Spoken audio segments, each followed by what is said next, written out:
5 point skills, ठीक है। It does not requires any special skill, ठीक है। इसमें किसी स्पेशल स्किल की जरूरत नहीं होती, इसमें बुक कीपिंग में। लेकिन अकाउंटिंग में क्या होती है, इट रिक्वायर्स स्पेशल स्किल्स, ठीक है। अकाउंटिंग करने के लिए हमें स्पेशल स्किल्स की नीड होती है, लेकिन बुक कीपिंग के लिए हमें स्पेशल स्किल्स की रिक्वायर नहीं होती, ठीक है।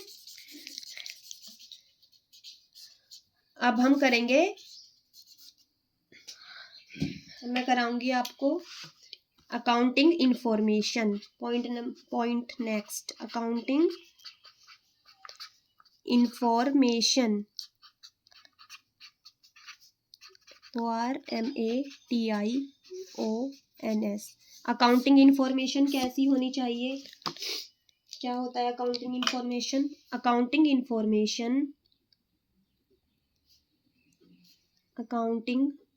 Information refers to financial statement। Accounting information को हम क्या कहते हैं, फाइनेंशियल स्टेटमेंट भी कहते हैं इसको, ठीक है। ये कैसे जनरेट होती है, generated through the process of accounting. जब हम अकाउंटिंग की प्रोसेस करते हैं तो ये जनरेट होती है, प्रोसेस ऑफ अकाउंटिंग और बुक कीपिंग। इसका कहने का मतलब ये है कि जब हम क्या करते हैं, प्रोसेस करते हैं अकाउंटिंग की प्रोसेस का कोड बताया था मैंने आपको, IMRCSAC। जब हम अकाउंटिंग की प्रोसेस करते हैं IMRCSAC, ठीक है, तो हमें बहुत सारी चीजें पता चल जाती है। किसके बारे में, अकाउंट के बारे में, जिसे हम क्या बोलते हैं, या तो हम इसको बोल सकते हैं फाइनेंशियल स्टेटमेंट, या हम इसको बोल सकते हैं अकाउंटिंग इंफॉर्मेशन, ठीक है। अब फाइनेंशियल, पॉइंट लिखो, फाइनेंशियल स्टेटमेंट्स क्या क्या इंक्लूड होता है, स्टेटमेंट इंक्लूड्स, क्या क्या इंक्लूड्स होता है फाइनेंशियल स्टेटमेंट में, एरो डाल के लिखेंगे। Information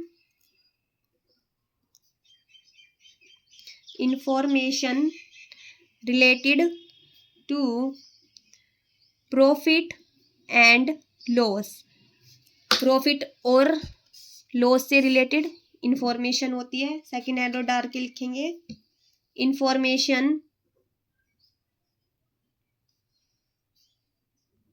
related to financial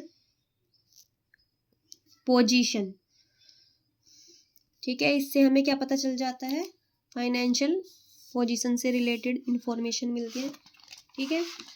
third arrow डाल के लिखेंगे, इंफॉर्मेशन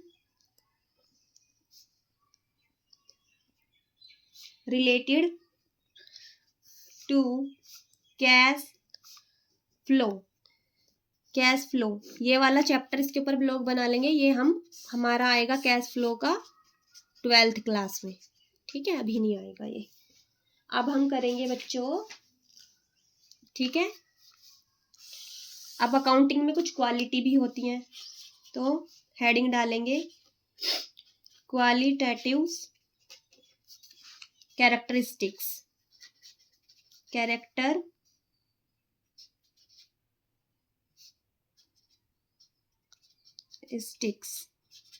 ऑफ अकाउंटिंग,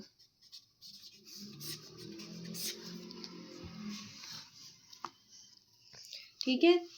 तो जो आप जानकारी दे रहे हो यूजर्स को, उसमें क्या क्या क्वालिटी होनी चाहिए। जैसे कोई स्टूडेंट है तो उसमें क्या क्या क्वालिटी होनी चाहिए, स्टूडेंट ऐसा होना चाहिए जो डेली पढ़ता हो, उसका व्यवहार अच्छा हो, जिस पर भरोसा किया जा सके। तो ऐसे ही अकाउंटिंग में भी अकाउंटिंग कैसी होनी चाहिए, जिस पर भरोसा किया जा सके। ठीक है, तो फर्स्ट पॉइंट हम डालेंगे, उसमें भी क्वालिटी होनी चाहिए। Number 1, reliability. रिलायबिलिटी का मतलब है जिस पर भरोसा किया जा सके। अकाउंटिंग इंफॉर्मेशन कैसी होनी चाहिए? Accounting information must B reliability. Accounting information ऐसी होनी चाहिए जिस पर भरोसा किया जा सके। अब हम सेकंड पॉइंट डालेंगे, रेलेवेंस। रेलेवेंस का मतलब है जितना जरूरी हो। ठीक है, तो accounting information must B, accounting information must B relevant to the users, which helps him in decision making। Accounting information ऐसी होनी चाहिए जो यूजर्स की हेल्प कर सके, किसमें? डिसीजन लेने में। जैसे एग्जाम्पल के लिए, मैंने पूछा आपका नाम क्या है, आपने मुझे ये बता दिया कि मेरा नाम अवनी है, मैंने आज लाल सेव खाया था, मैंने आज काले कपड़े पहने थे, लेकिन मैंने क्या पूछा? मैंने तो सिर्फ आपका नाम पूछा था ना।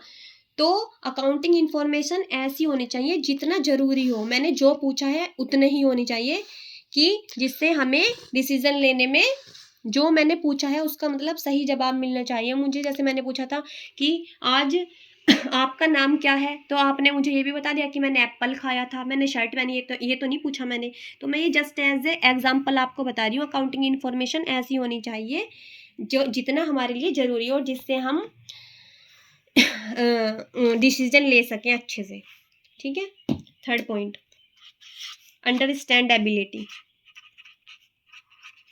अंडरस्टैंड एबिलिटी यानी कि इसका मतलब है कि हमें समझ आ जाना चाहिए। इंफॉर्मेशन ऐसी होनी चाहिए, तो information must be presented in such a manner that users are able to understand it. ठीक है, एग्जाम्पल देती हूँ मैं आपको। अब मेरा नाम क्या है, सपोज दैट मेरा नाम क्या है, जैसे शिवानी है। ठीक है, तो शिवानी मैंने ऐसे लिख दिया, उर्दू में लिख दिया, उर्दू आपको आती नहीं है। ठीक है, तो जब ये आपको समझ ही नहीं आ रहा तो इसे बताने का क्या मतलब? तो इन्फॉर्मेशन ऐसी होनी चाहिए, अब मैंने लिख दिया ऐसे SHIVANI, तो ये आपको समझ आ गया। तो मेरा ये समझाने का मतलब यही है कि इन्फॉर्मेशन ऐसी होनी चाहिए जो हमें समझ आ सके। Number 4 point,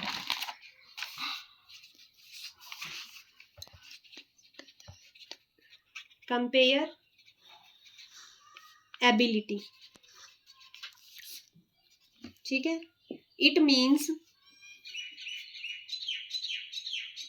users should be able to compare the accounting information.